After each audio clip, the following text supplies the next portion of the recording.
us here standing. Obviously, you want to make sure that you have like polarized matchups in your lineup, right? So that whenever your opponent beats one of your decks with something, you have a deck that can answer it. The other strategy, which is the secret strategy, is to put quote-unquote sweep decks in your lineup, which are decks that, you know, either have a bunch of 50% matchups or are just like these crazy, insane high roll decks that don't have really a great spread of matchups at all, but can beat anything. And I like to lump Anaconda Druid in there. So oftentimes you don't necessarily know what your opponent's going to queue first. But if they do have a sweep deck in your lineup, oftentimes they'll open with the sweep deck because it doesn't have any reasonable target matchup that it can get. In this case, I think McBanterFace is taking advantage of his lineup, which does have polarized matchups, right? And instead of opening with Rogue, he's going to keep Monsanto on his toes and open with something different so that he can counter whatever Monsanto's going to do after it. Yeah, it definitely makes sense. And now facing up against the hand luck of Monsanto. And the hand luck, does it really have that much AoE? I don't believe it does. So I mean, Soul Rend is nuts. Yeah, but besides that, right, there's not a lot. Yeah, you AoE the face with Flesh Giants. You AoE the face? Uh-huh. Well, if there is no Soul Rend, I think this matchup is pretty rough for Monsanto at least. There are also, to be said, the Annoyotrons, which are in fact pretty annoying, even when it comes to Soul Rend. So if McBanterFace manages to get some of those on the board, the board deck can get pretty sticky, even through almost Soul Rend.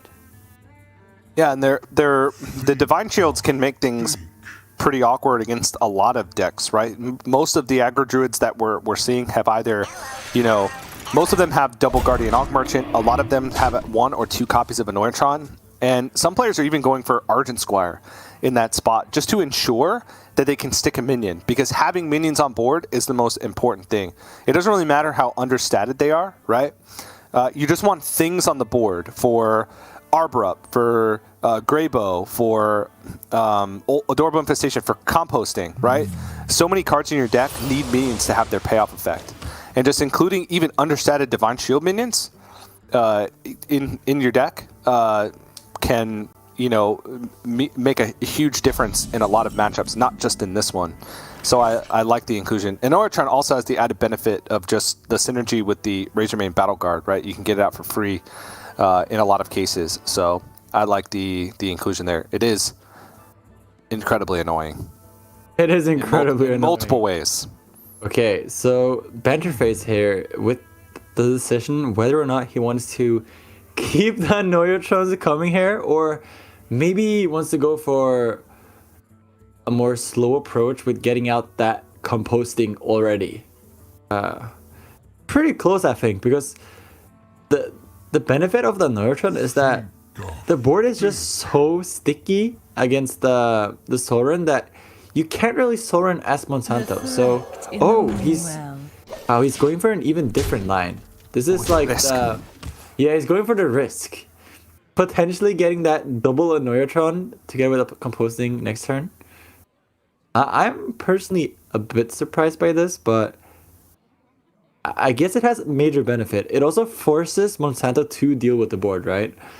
Yeah. At this point, Monsanto can't really play any tempo. So I think that's the biggest benefit. And maybe Mr. McBanterFace sort of thinks that as long as Monsanto stays reactive hit this turn, it's going to be really hard for him to get on the board, right? Because the next turn again then, Mr. McBanterFace is going to go with the Annoyotron together with the Adorable Infestation. And Monsanto can't really deal with those Annoyotrons, and then next turn you follow up with the Arbor Up. Wow. And Monsanto not even dealing with the Illume. Yeah. But does find the Soul Rend, right? So that's a big follow-up. And because he also picks up like a Mortal Coil, he can afford to like leave this Divine Shield up. So now McBanterFace has seen that many cards have been drawn, nearly half the deck for Monsanto. It's likely that a Soul Rend is there. So I imagine instead of going all out on the board here, he's going to go for kind of a halfway measure and play like a Annoyotron and composting. Though, as you mentioned, if he does go for a wide board here, like a Neutron plus Pack Mule, the payoff is he gets to kill Monsanto if there's no Soul Rend because of the Arbor up. So I wonder, just a Neutron and composting by itself actually does also threaten Arbor up lethal, and it's still difficult to deal with. So that's kind of a good like compromise, I guess, if you really want the composting down. Yeah, like one thing Mr. McBanterFace really has to think of also is that can you really win the late game versus this Warlock deck, right? You have to... Okay. So he's going all in on the board here. Also making the trade with the Loon, which makes a lot of sense because now this is sort of the max protection versus the Soul Rend you could do, right? So Mr. McBanterFace sort of concluding here that this board is so hard to deal with that even with the Soul Rend, he's still going to be able to get that composting value off later. Yeah. And you're sort of at the same time forcing a Soul Rend here, right? Essentially, unless Monsanto's confident that Arbor Up's not there. He knows that 2 cards in the hand are Pack Mule. But those other 2 cards he doesn't know, and there's really not much that McBanterFace has done that would give him any other read. I mean, he can live through the Arbor Up by going Mortal Coil on the bigger Neutron's Divine Shield and then Soul Rend. That would also get 4 cards deeper into his deck, which would get closer to activating the Bristlebacks and the Scavengers. Yeah, one interesting factor here also is that I think at this point Monsanto sort of doesn't have the read on composting anymore, and turns like Spice Breadbreaker here together with the Null. It's looking like sort of tempting to sort of set up a Soul Rend, but that would be very punished by the composting on 6 minions at that point. So Monsanto here doing the better play in the situation for sure, and dealing with the board as soon as possible. And definitely not what McBanterFace was hoping for. Yeah. He does see the second Soul Rend is now gone. It was discarded. He also sees that Battlemaster is gone, which oftentimes doesn't come into play, but can sometimes be a big deal of what can I push face damage, or do I have to remove things off the board when like trying to calculate lethal potential in the later stages of the game. So he's going to go for composting anyway. I guess he has double 2s, or Arbor Up, sorry. He has double 2s composting next turn if any of this stuff sticks, and he knows that it would have to be spot removal from Monsanto with Soul Rends being gone. Yeah, and yeah, now Mr. McBanterFace sort of has played everything, right? If Monsanto manages to deal with this board now, it's looking really bad. So Mr. McBanterFace really hoping for no Soul Rend here at least, which is not in Monsanto's hand, but he does have ways to sort of soft clear this a bit. But yeah, what do you think is the best way to do this, TJ? So many possibilities.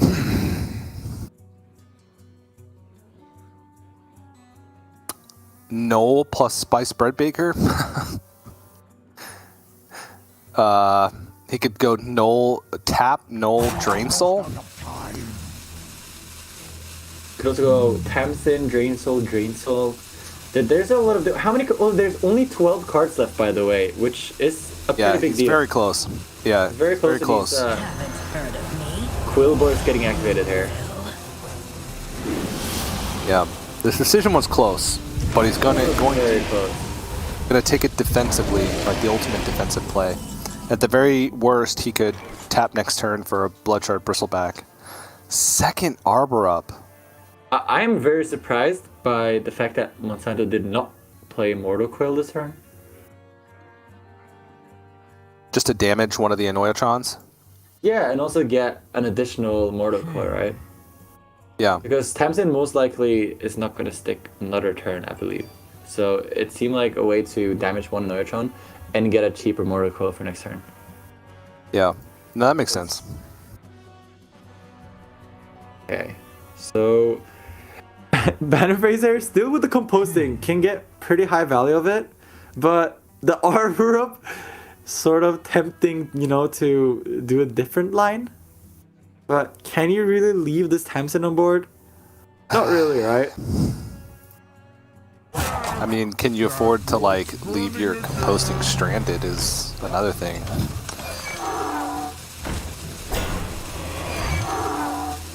Yeah, I kind of like the trade here. And then if this board isn't dealt with, which again, still not the easiest thing in the world without a second Soul Ren. Yeah, this is also a pretty interesting decision here. Not deciding to composting. Essentially saying that if there's a Soul Ren, he's going to lose anyways. So he sort of wants to do the best play against a no Soul Ren situation. Which does make a lot of sense because getting that extra minion on the board is very valuable here. Yep. It's a pretty cool approach to the matchup. I think the way McBanterFace has played this, he sort of believes that even if like his boards get a bit cleared, there's always going to be another board for this company. Oh my goodness! Wow! Picks up Double second corner? Scavenger. That's insane. It also negates the effect of the Farwatch post, because similar to I-Beam or whatever, even if the initial cost was increased from bearing Scavenger, if you have 10 or fewer cards, it always costs 1. And that may be misleading in the past because it didn't always cost 1. It actually cost 0 if it was discounted at any point by the Rune Mythal Rod and you had 10 less cards, but that was patched. It now is always 1 if you have 10 or less cards. All right, so McBanterFace here could arbor up composting, getting pretty high value of this composting after all. Or do you think that he's ever gonna play the Pack Mule together with arbor up here and just to get more value of the arbor up? I don't know, TJ, but 6 minions, that is a lot of minions, and I can't really see him passing up on that, but yeah, we'll see. Okay, yeah, he's gonna play it. All right. I was like, I don't think you can afford to get there. At this point, though. Oh. What? Okay, that is interesting. I'd like So- no attack. So this is fairly weak to is the Soren, but he knows that Monsanto does not have the Soren in hand, so it would need to come off the top of some sort. It's gone. Both are gone. The other one was discarded by the first Soul Oh, Ren. the other one was discarded. You're correct. Oh, I really like this play then. Oh, this is very smart from McBanterFace. Yeah. Because the way he's going to win is to draw something off the top that's going to help him get through the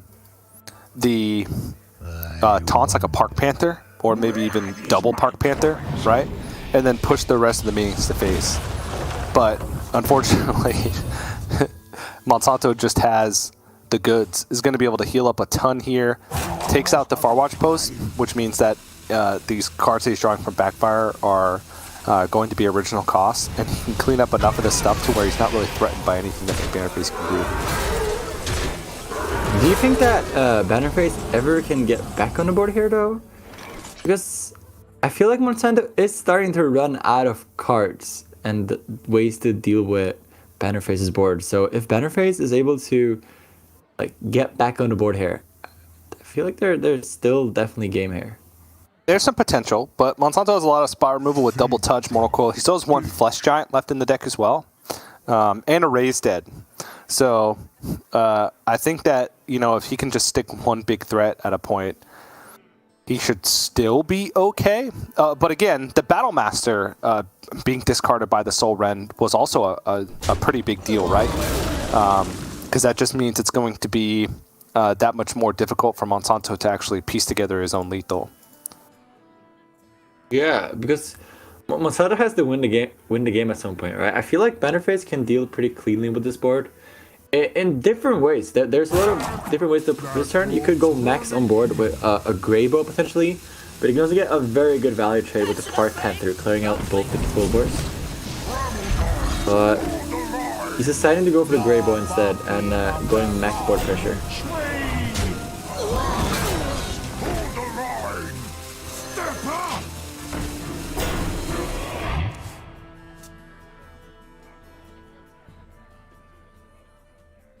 There's another one. Because this isn't that easy for Monsanto, you see. It doesn't have that many tools anymore to to keep up with the board. Yeah. He gets a pretty good value trade on the 2 free though, which is not a bad start for sure.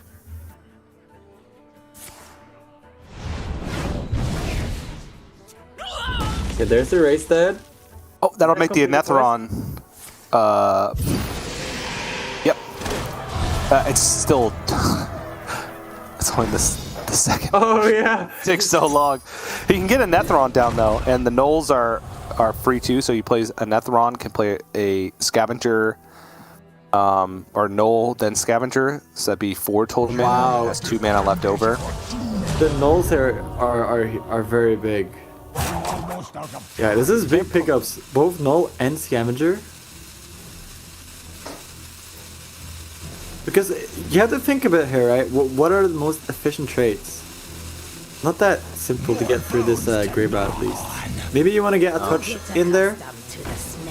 Okay. Or maybe he's just not dealing with the graveyard, just leaving it up. Okay, Yep. this makes a lot of sense. Yeah.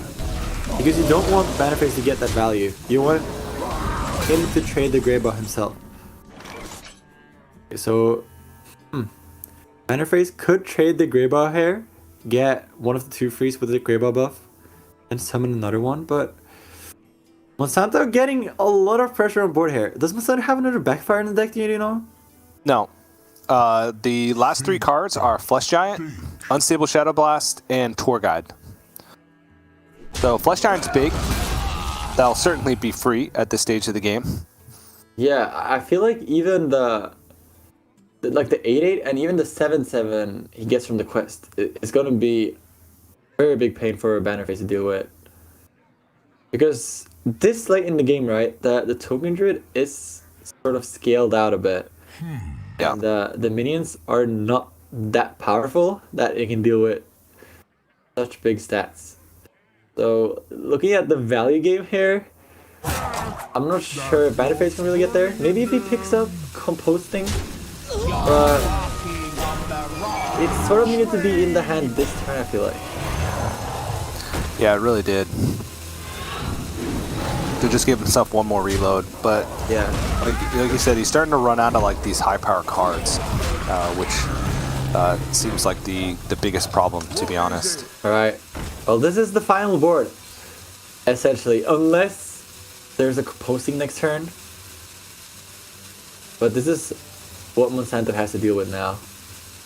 All on the table. Alright, it seems like we're having a bit of a spectator bug. Yeah, it's the second We're pack. teleported! It'll go back. Yeah, there we go. It always happens when the upside down pack mule is played.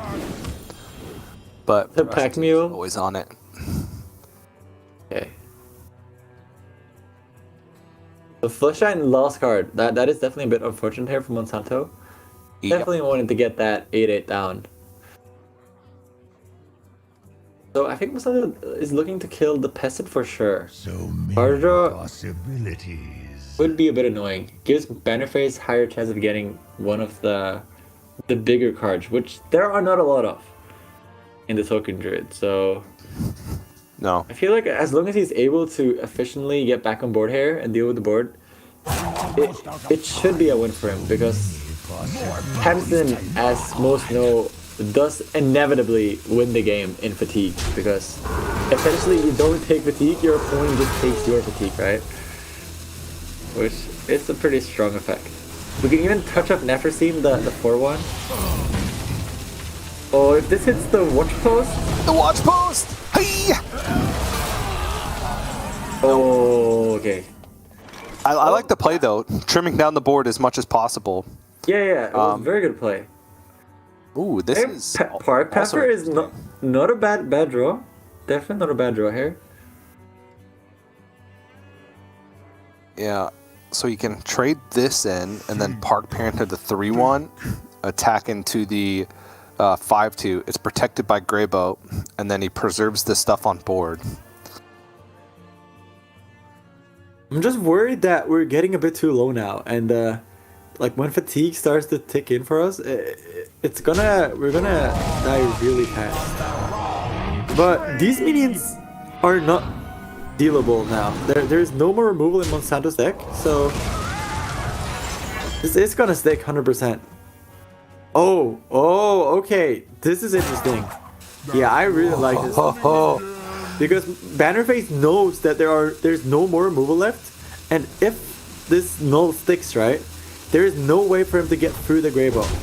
Oh, but he still decides to trade? Well, why do you think that is, TJ? I just don't think he wants to leave a minion on board, but he should know the last cards that are left. There would be no way for Monsanto to really punish that, right? He would trade in to the Grey Bow, but there's no more like pings or anything that would let it trade off. And I don't know. Yeah. Pretty interesting though. Yeah, because like even though it goes down to 1 health, right? There's still small minions from Monsanto that could potentially get damage, like get what was left of that damage. But So Monsanto wants to complete the quest here, right? Yes. I mean, he's no threat of dying. He's going to take a little bit of extra fatigue damage here, though, which is fine, right? It's not like the most efficient quest completion. But it's got 27 life. There's no arbor ups left. There's nothing. He's just putting more stats on board. I just don't think McBanterFace can really win from here. Oh, Teacher's Pet though? Maybe there's now. Oh, but the fatigue hits so fast now. So it's going to be 2, 3. Wow, he might actually just be dead already. It's really fast. Even with this Teacher's Pet for defense. I don't know. If 7 damage next turn. Yeah, 7. Just from the hero power alone, right? Yeah. So if he gets any additional damage on board, let's say this tempts and pushes, that would be lethal. So Teacher's Pet essentially just saving him here for 1 turn, but it might be inevitable, I feel like. Because we can't really go face either, right? We're sort of forced to trade, so we're not even close to winning the game. And that fatigue is only going to start hitting harder and harder, so I don't even know what his plan is here. He can't even face tank anything. He just has to push it all to face. Hope that like taunt comes off the Teacher's Pet, and then he has to kill the Grey Bow, and then the Grey Bow also summons something. The Park Panther has to survive for him to even be close to enough damage, right? Is there like a free mana card that like ends the game here, ever? Like something that we were not thinking about. That could be like a big factor. I don't think there is.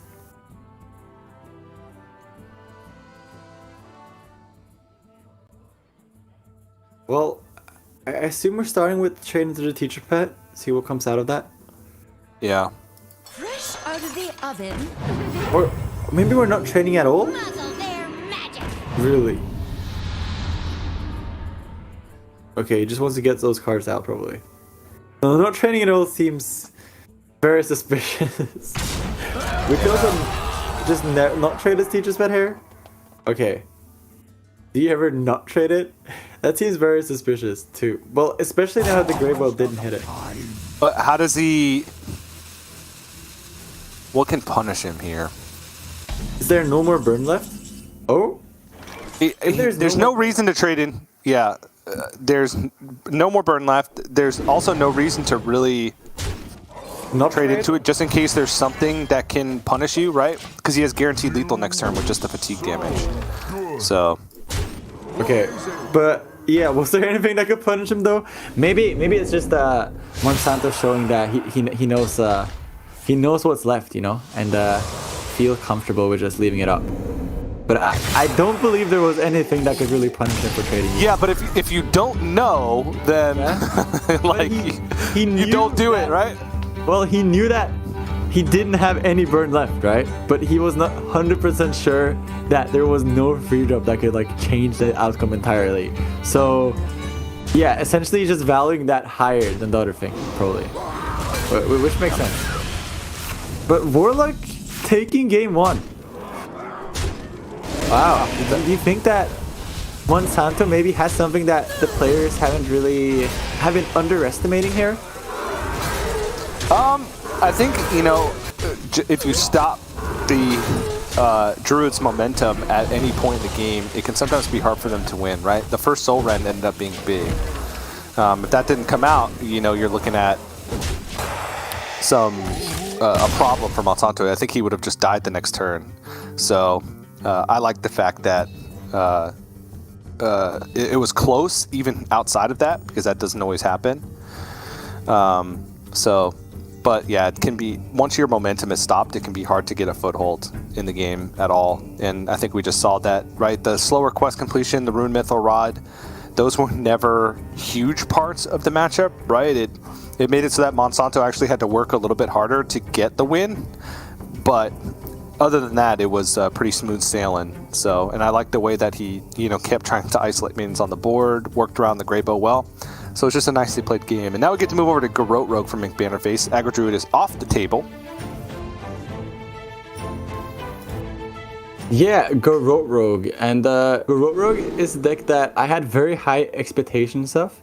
It didn't really show up too well in the last series, but it was the deck that McBanterFace did 3-0 Monsanto with the last time they faced. So it is probably a deck that Monsanto does not have the best answer to, and it could be the deck that potentially 3-0s him again here. We'll see if that happens. Yeah, this is an even tougher matchup now because Rogue's speed is still the same, but your speed as the Warlock is incredibly impacted. Your Flesh Giants are, on average, more expensive because you're not completing the first two portions of the quest as quickly. Most importantly, the first portion of the quest as quickly to get those Flesh Giants down on like 5, or even multiple Flesh Giants down on 6 if you can get some healing from some of your other cards. And not having Rune Mythal Rod means that you don't get those huge bursts of power in the late game with like double Scavenger, Flesh Giant, everything, right? You have to work a lot harder to get to that point, whereas Rogue's going just as fast as they were. And they usually only needed one more turn even in the previous patch, so I think this is a pretty rough matchup. Yeah, I do believe so too, but maybe Monsanto can pull it off. We definitely see that McBanterFace has what I would call a pretty good start for the Rogue here. Has the key cards in the Octobot together with the Field Contact, which are definitely the two cards you are looking for, and it really helps the deck shine, I think. So yep. I think he's gonna have a pretty good game here. Monsanto here considering whether or not he wants to backfire. I guess the other thing he's considering is going tap Tour Guide. That makes it so that he's closer to the race dead. But there's also 3 mana this turn, right? And it does seem like one of the more efficient turns to backfire. So I would definitely go for the backfire here, but I can see why it's a close decision. Yeah. It's just like how efficient he wants to be with his taps, but like if you tap and Tour Guide there, then your next turn you're going to be playing off mana anyway by playing Backfire. This way he can like potentially get maximum card draw with both the Backfires in his hand. So Guardian Augmersion there, very big pickup. You ideally don't want to use the Ethereal Augmersion before later in the game, so definitely ideal here to be able to proc that Octobot without having to spend a powerful combo tool later in the game. And I don't know TJ, but McBanterFace here, it's looking kind of scary. Already looking very close to being able to pull up a very strong turn with the Field Contact. He's got the juice. Reduces both secret passages to dump cards from his deck. Has Field Contact plus great ways to start off the card draw with Swintle and Wand Thief. He's looking like he's in a fantastic spot right now. And Monsanto's going to struggle to keep things moving. Kazakis is insane. Sometimes Kazakis can just win you games by itself. Well, TJ, I see 4 mana, and I see a 4 mana card off the top here.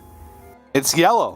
Or That is gold, tempting. whatever. And it does light yellow too.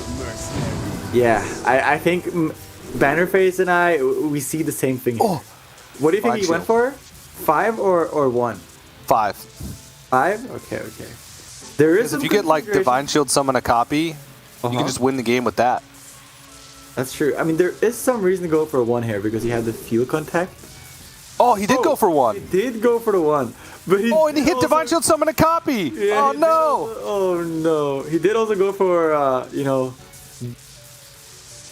the dream scenario, but he unfortunately went for a 1. But this is still going to be really good. I bet he's going to go for draw a card then, and just going for that max cycle turn. Maybe next turn, but it's very interesting with this deck.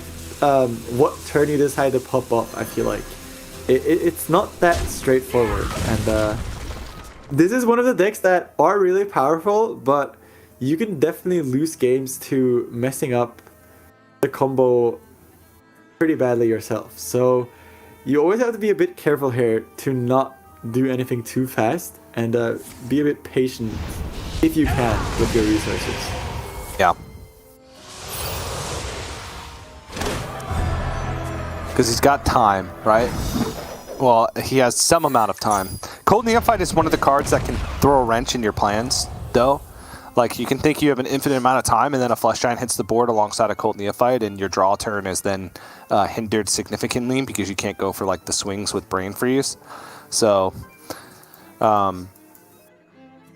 he's got time, but not an infinite amount of time. Just put it that way. So many possibilities. Monsanto is struggling with a bit too many cards, and you can really see the difference, right, with the Flesh Giants. Like 4 mana now. At this point, it would have been 2 mana normally, or like back in the day. So Warlock back in the day, yeah. So this Warlock has definitely seen some nerfs that have impacted it a lot, but still a strong deck somehow. But this Rogue deck, when it pops off, is still strong as it was. I don't believe anything has gotten nerfed in this deck, TJ. Am I right? Like, this deck has just stayed the same for a very long time, no? Yes? I'm trying to think. I'm never right, by the way, so I'm probably wrong. But yeah. And I feel Secret like Passage? well, I mean, that's a Rogue very long time ago. itself hasn't been changed, but like there have been cards in the past that have been changed. Oh, there was Mankrik's wife, right? Which is a free 7. Oh, yeah, yep, that also. Yep. Slight nerf. But nerf.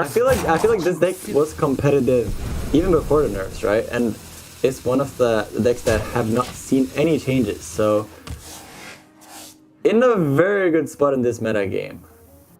One of the decks that I definitely thought would be the biggest winner this week, and one of the scariest deck when it comes to 3-0 potentials. Yeah. And, I mean, it's held true. It's the highest win rate deck so far this week, which it wasn't in previous weeks. It was actually floating pretty far down. And at the same time, it has had a few sweeps throughout the week already. One of them being these two players' first match against each other. All right, Monsanto going to take this opportunity to try and get the Flesh Giant cheaper. Gets the touch healing plus this healing, and now this will complete the quest, which will make the Flesh Giant free. Can drop Occult Neophyte alongside it as well.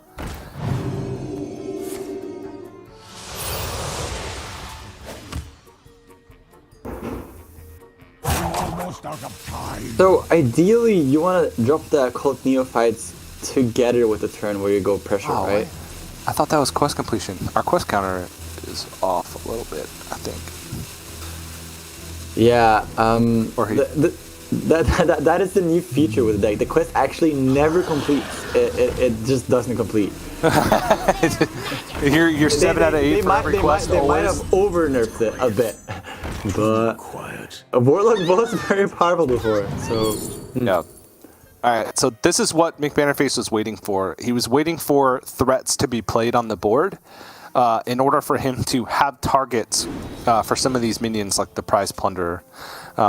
Last turn, he actually had a decent setup to go for field contact. He had plenty of mana and a lot of cheap cards in hand, but the Plunderers would have been going into nothing, right? There was just a single minion on the other side of the board to hit. Whereas now, McBanterFace can actually use the Plunderers and maybe Shadow Steps that he picks up to clear off the Giants from the other side of the board. So I think this is pretty wise that he held off for this amount of time and was able to get cards dumped from the Secret Passage. Oh, second Octobot here. I think he's sort of trying to get rid of some of the cards now and wants to ideally pick up another field contact now. So I believe... Oh! There's Shadow Steps? Wait, what do you think? Are we playing something of this? Wait, he played nothing. Okay. Oh. That's, So use one Ethereal Aug Merchant. So he would need to hold on to at least one Shadow Step in order to have the spell damage necessary. Also he doesn't have any Garrotes in hand. And his hand would be full if he Shadow Stepped anything, unless he replayed it immediately, which there's nothing on his board that he'd want to Shadow Step and replay immediately. So no, even if he replayed immediately, he would still overdraw because the field contact would draw him another card then. Well, if on his board, right? If he could have Shadow Stepped the Prize Plunderer to just dump one Shadow Step from his deck and Oh wait, no, he couldn't even play them. It was a visual bug. There was a Neophyte on the other side of the board. Those Shadow Steps actually cost 1. Oh, okay.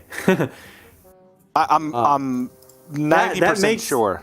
That makes the decision easier. Yeah. Yeah, because the Neophyte was played the previous turn. All of his spells were 1 cost more. So I think that we just saw them as 0, but they actually cost 1. So I don't think it was really a decision. Accustomed to the smell.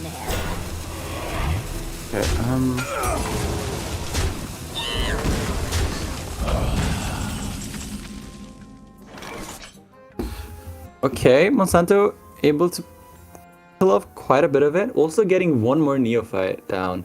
These Neophytes are very annoying for McBanterFace's turns, but at least for now, there are no more Neophytes. Is there one more Race Dead in the deck? Or did he use both now? There's one more. There's one more. So there's still some potential for Neophytes. I'll help you out here a little bit. Wow. We got the technology here. So yes, as you guys can see, the remaining cards are in fact Race Dead, Tour Guide. Well, now we can't see them anymore, but I got you again. Oh, they're back. They're back. Bloodshard, Bristleback, Tamsin, Rome, Scavenger, Battlemaster, another one, and the lost card. I did catch it. That's right. It's the Flesh Giant. There you go. Alright. Okay, so I think McBanterFace here really wants to try to set up maybe getting a lethal potential next turn. So trying to get that field contact. And I think if he gets the field contact, I think this is lethal. Right? 8 mana. He still has 1 prep left in the deck with double Shadow Step. I mean, 7. It has to be lethal, remaining. TJ. It has to be lethal. More cheap things like a Brain Freeze to keep things rolling. I think it's... Actually, I counted, and it might actually be infinite. Oh, yeah? Yeah, it might actually be like 50 damage. I'm glad you did the calculations then. It was quick maths, you know? And I also calculated that it total costs around... Maybe he would have like 3 mana to spare even. Okay, yeah, 3 mana to spare, maybe? To be honest, I feel like he does have 3 mana to spare, right? Because there's 2, was there 2 preps left? There's 2. Oh, what is this card we're seeing on the screen here? Wow. Beautiful card that, unfortunately, for the Grandmasters, is being underplayed, I believe. People have really not seen the potential of that card yet, but in the future, people might realize its full potential, hopefully. One day it will shine, I believe. Muzzle their magic. Alright. Does Cold Neophyte do enough? You said he had 3 mana to spare, right? I calculated. Oh, wait. Well, You're the expert here. you know, quick maps. Yeah, Is it lethal or not? It's Quiet. it's just lethal, you know. Quick maps. Actually, you never count. That is often the strategy here in these situations. Yeah, I'm not sure which strategy Benfair is going for. If he's going for a never count or if he actually counted. Generally, you go for never count here, but he might have actually counted. So I think honestly he just has to hope, right? And even then, I don't know if he has enough. Wait, he has to hope? Wait, isn't it? Does he really have to hope here? Oh, there's Right? He can't. He can't. Can he draw the rest of his There's deck? another Garo. There's another Garo. He Yeah, but the Garou costs 3 and the prep costs 1. Yeah. So he can play it, but then he doesn't have anything free. Oh. Oh no. The maths didn't add up. Wait. Wait. This was very interesting, I think. Was there a way he could have drawn more? He could have... I feel like this was lethal. I feel like he could have stepped the 1/1 that draws a card instead, right? Did he need the extra spell damage there? Because if you play both Garotes, right? That is 3, 12, 24 damage, right? So you didn't need the spell damage, right? You just needed to draw both the Garotes and draw all your cards. Right? That makes sense. Yeah, but he was at 20 at the beginning of the turn. Also, does Monsanto have the comeback here? He's currently 1 off lethal. Wait, wasn't there a Battle Master in the deck? No, he's. Oh, this is Tamsin. Okay. He's got it because he can Tamsin plus tap. All right. Wow. That was definitely a turn to look back on. Maybe there was a lethal. It's really hard to spot there with 8 mana. So he was at 20. So he only needed +1 spell damage would have been enough, right? 24. So he only needed +1 spell damage. Yeah. Could he have gone for like not drawing his whole deck, but then playing Garrote, drawing all the bleeds, and then just playing the second Garrote and not? Maybe. It was pretty interesting. I'm not sure. That was a very hard turn. I feel like that is the type of turn you need like to have like someone analyzing on the back and then hopefully Oh, you need to pause it and then calculate it. Take pause like 10 minutes to calculate it. No, you have like this team, right? Sort of just writing it down, like calculating every option, because there's a lot of variables there too, right? With the draw order and stuff, which you can't really know the draw order, but there could have potentially been like a lethal no matter the draw order. But I am not 100% sure, but it did look like it was lethal, sort of, from like looking at the beginning situation, but it also felt like it could have been, but Yeah. I'm not sure. So at 20, you need 5 bleeds, right? A combination of 5. So that would be 1 Garrote, all 4 bleeds drawn, and then just a second Garrote played, which he had the potential to do, right? Because he had +2 spell damage, and then he drew prep. So if he's drawn all his bleeds and then the second Garrote, then that was a win. So that was a chance at lethal with the line that he went for. But maybe if he Shadow Steps something else, holds on to it, then picks up the second Garrote with +1 spell damage, then he has more bleeds in the deck, but like a lower chance. That's very difficult, especially very difficult considering you have to do all that math in the 90 seconds for your turn. But that's a big win for Monsanto. He's now up 2-0. McBanterFace has to sweep with OTK Demon Hunter. Yeah, OTK Demon Hunter, but OTK Demon Hunter is a very strong deck in the meta game, for sure. And with the power of Glide, we have really been seeing this deck sort of being competitive in a lot of different matchups. I was watching APEC earlier this day, and there were some glides that were out of this world. I believe that I don't remember exactly the player, but glide was played 6 times in the matter of 2 games, and it was pretty brutal, but it was a very fun experience to watch. Yeah, you backfire, you take 3 damage for nothing because Glide comes out the next turn.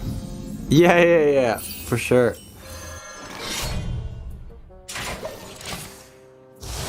Alright, so McBanterFace here probably just wants to activate the Glide as soon as possible. We can even complete the first stage next turn only with the acrobatics, which is very efficient, right? Because that also puts Glide in the perfect outcast position.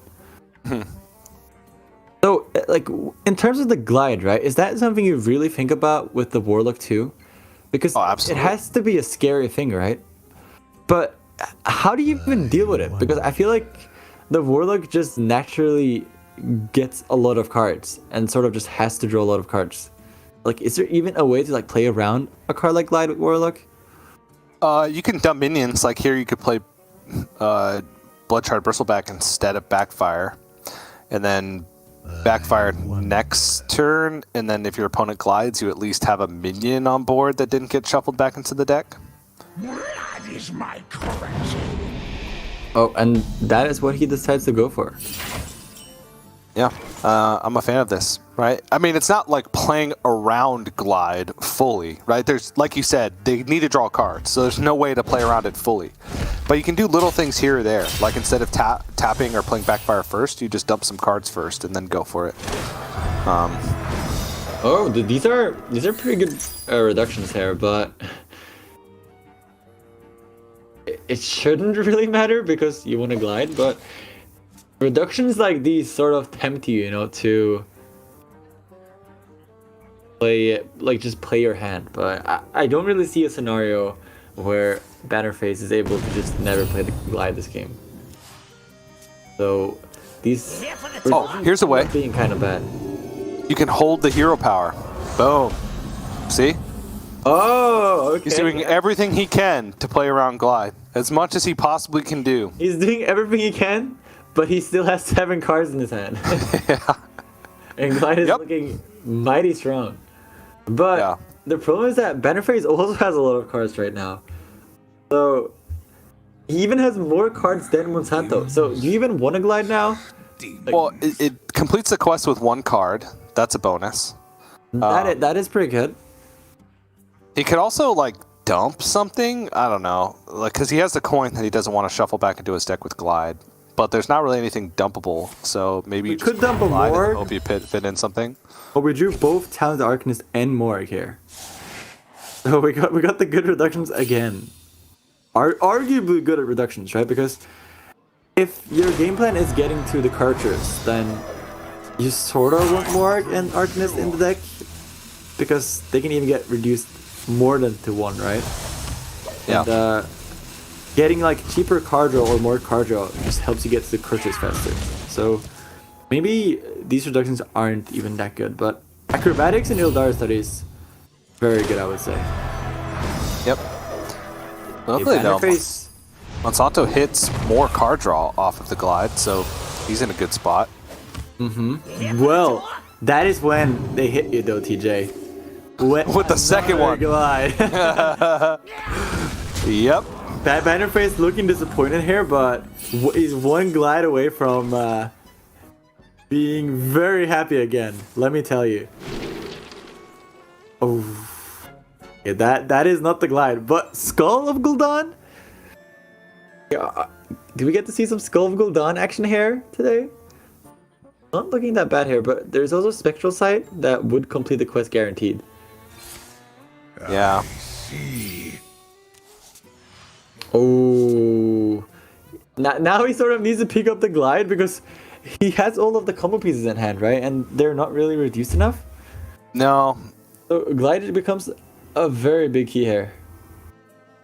And do you want to philosophy of Moarg before the acrobatics? Before you complete the quest? to get the buff on the Moargs? Does that ever matter? Time grows short. I'm not sure. It's kind of close because you lose the potential of getting the double 1-mana card, right? And potentially drawing even more. But maybe you don't even want to draw more because you have the Courtiers now. Yeah. So it does make some sense. I could have even seen playing a Morg here for tempo being a real line. Yeah. It would have given Definitely. like an easy Drancel target, but I don't even know if he's really concerned about that. This will make the lethal easier, I suppose. But like Yeah. the likelihood that he picks up another Moarg if he does glide after Kurtrus is good. Meanwhile, this 3/3, this Bloodshard Bristleback has been on the board since turn 3. It just keeps attacking. This Bristleback has been so good. Wow. And it's actually starting to matter a lot, right? Because McBanterFace hasn't picked up any of the healing yet. And, you know, you can get into these situations where your health tool is kind of scary. And you don't really want to be in a situation where you have to use a lot of the combo pieces, right? To get back to full health. Because that can make it significantly harder to actually pull off the combo in the end. So, these chip damage here from the Quillbore matters a lot. Yeah. Monsanto even thinking about going with Battlemaster, does it, pushes another 6. And this actually sets up lethal. Because if McBanterFace just plays Kurtrus here, Monsanto is 4 out of 8 of the second quest. There's 11 damage on board. The 3 damage from quest completion, which he has with Raised Dead hero power, is enough to win. So wow. And McBanterFace just has to hope that there's nothing there, or try and dig through his deck for some this healing. is actually so bad for him because he doesn't have any answer to this in his hand. Like he's just stuck with nothing. Oh, the Chaos Leech though. Wow, that is big. That is definitely something that McBanterFace is looking for. I bet he even wants to go one of the Morgs to get it with this, right? Just to really get out of range here, because you don't want to get into this situation again, right? Where you can't really play the Courtiers because there's just too much pressure on the board. Demons. Even the Battlemaster now, right? In the Raised Dead pool, which is something you can't really forget, right? So Yeah. this Battlemaster might come back. So that is a pretty big deal. Wow, even playing 2 Morgs. Double. Nice. Wants to make sure that whatever comes down on board next turn, he's at 30, he could play Kurtrus. I think this is smart. Yeah, I agree. Because the second cards like Flesh Giant come out, right? And you know he has the Battlemaster in the Raised Dead pool. It becomes really scary. And I don't know, I feel like Monsanto can even probably force McBanterFace out of the Courtiers for another turn this turn. Right? Flesh Giant and just threaten Battlemaster. So Yeah. he would like one more threat, I think, before he We need one more threat. Yeah, for sure, one more threat. But it's really close. Wait, does he need one more threat? Yeah, because the Flesh Giant by Neophyte? itself. Okay, Neophyte's decent. I actually think no, because he can do like I think he can get there. Almost out of time. Just with Flesh Giant, Touch, and Drain Soul, and the Neophyte. Because what he can do is that he can play the Battlemaster, and then attack with 2 of the minions, and then kill off the minion. Kill off one of the minions, and then attack another one time with one of the other minions. So I believe he's managed to pressure McBanterFace out of the Courtiers again here. All right. You're right. Well, he doesn't. Yeah, he has way more than lethal. And now, with McBanterFace already playing 2 of the Morgs, what do you even do? You know, because if he plays another Morg at this point, you don't really have that much of a win con anymore. Demons. Demons. I mean, he still has guild traders left, so you can still find ways to win if you can keep getting discounts on guild traders, like trading them back in and then redrawing them. The discount doesn't stay anymore if you glide, which could be a problem. But Pleasure doing business. 16 plus 6, 22. Yeah, this lethal setup on board. McBanterFace is going to hope that Battlemaster isn't there. Wait, doesn't he not know it's there? Did any other minions die? Strike. I know this free has been on the board the entire game at least. Yeah, there was 2 other minions that had died, right? Wow. Monsanto free zeroing Bannerface with the Warlock that has gotten mega nerfed. Mega nerfed. Mega nerfed, TJ. What do you think about that? That is quite insane, honestly. Like, not even still being able to get enough power on board. I really love the lethal setup with the Battlemaster. That is incredibly smart. Like, the getting the flesh giants on the board and threatening Battlemaster is one thing, but setting up like a near guaranteed lethal the turn of Kurtrus in this metagame is very difficult, and that's all made possible by the fact that he played that 3-3 on 3 instead of backfiring. Yeah, right? Can we talk about that free on free? Yeah. That free just never left the board. It was just always there. And that was, in the end, really what mattered for him, right? That the free doing all that chip damage made it so that what seemed like a very unthreatening board could end up being like this board that made Monsanto, Bannerface go off from the Kurtrus and having to deal with a board that didn't even look that scary, right? But it was scary enough to threaten the lethal. So it was good enough. And Monsanto with the free over Bannerface getting revenge because Bannerface managed to free Monsanto earlier yesterday. So very impressive. And very impressive, especially with the Warlock, which did get mega nerfed. So nothing can stop Monsanto from winning